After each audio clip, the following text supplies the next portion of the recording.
will be the tactical stand.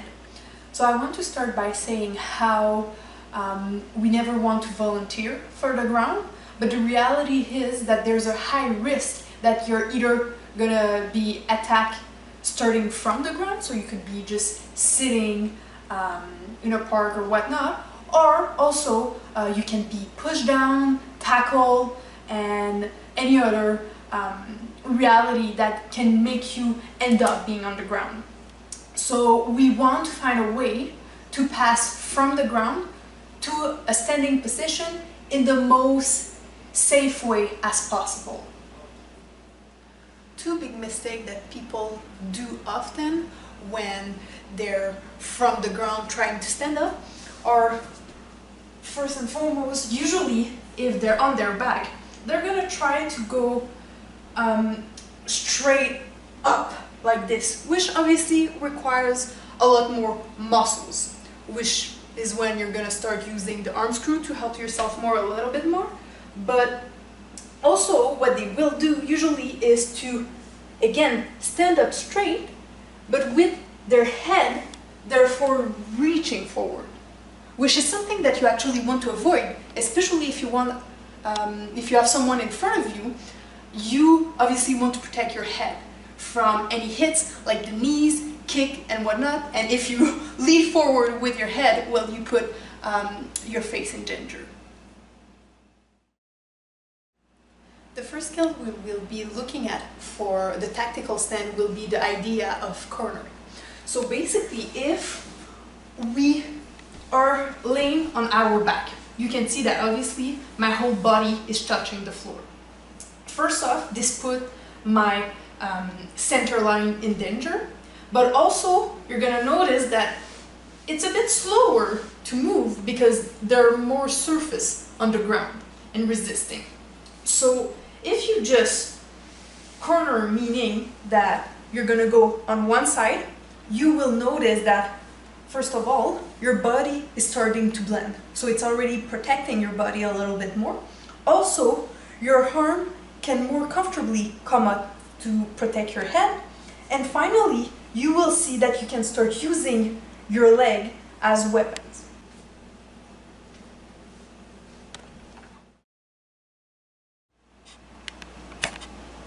Another thing to consider is that when you want to pass from the ground to sitting up, you're going to see that cornering will help you to do that circle sit-up motion and after the arm screw to help yourself fully sitting up. And from there, you're going to notice that if, for example, I'm sitting up straightly, it's, again, the same notion or the same. So my center line is in a bit more danger.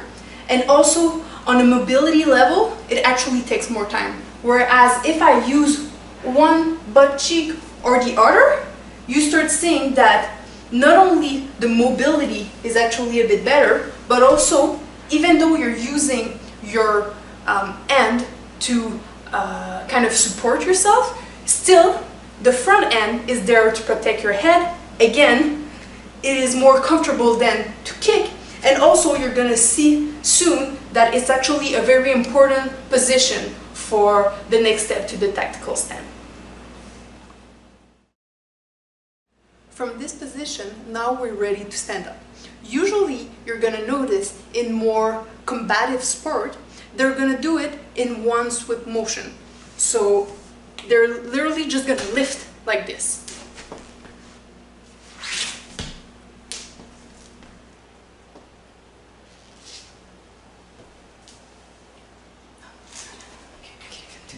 You may have also noted that some approach actually use both hands on the ground. So like this.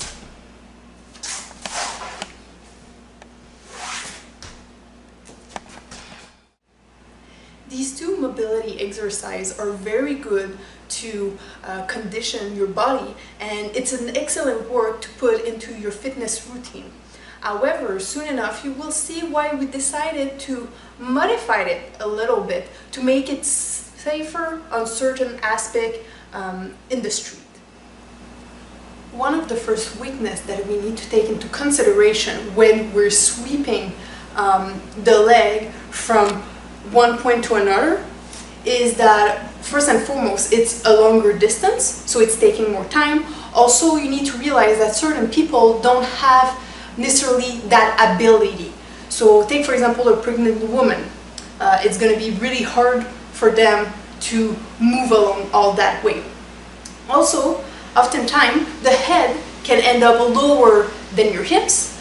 The fluid can start moving a bit too much. And a huge weakness is also that you're usually going to start losing sight of your attacker because your head is moving so much. And finally, one last thing to consider is that when you do that motion here, because people often don't have that actual ability, is that they are going to start moving this, and then it's going to stop midway and end up with their feet in a wiggle angle. And it's obviously going to be hard afterwards to move properly.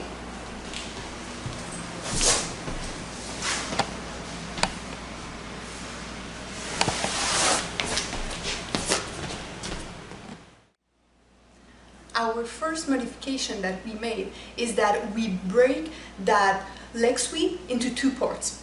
So instead of going through here directly to the back, we actually end up in the middle. So here you see that obviously it's easier for people to get there. Also, my line of vision, it's much more straight. As you may have noticed maybe for now, is that we see that we're in a 3-point stance. So we have one first feet, then your knee, then your other foot.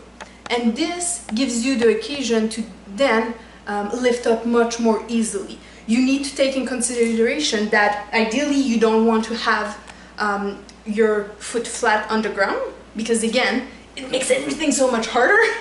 However, if you have it right on the floor like this, you can then proceed to the rotation motion.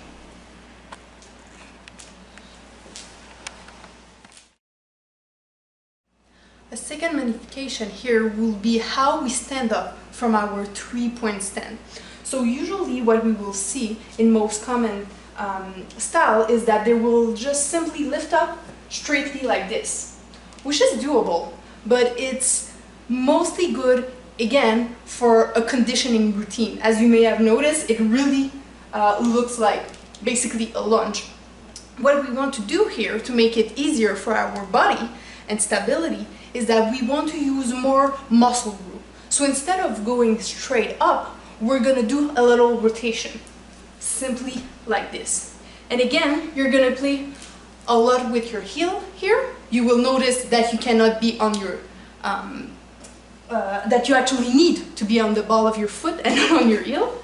So here again, you're going to lift up.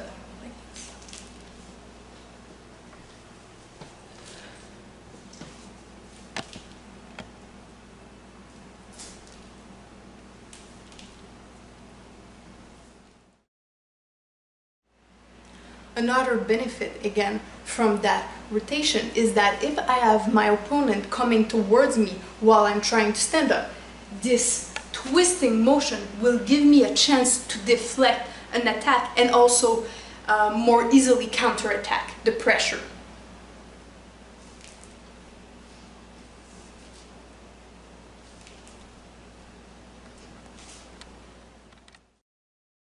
So you may have noticed that the first part of our tactical stand is actually our threading motion, which is why we showed it before. And also, throughout all this motion, it's very important to have a certain knowledge and awareness of our hands, which is also why when we're making all this motion here, instead of doing the variation where the hands are used underground, we really want to have them up.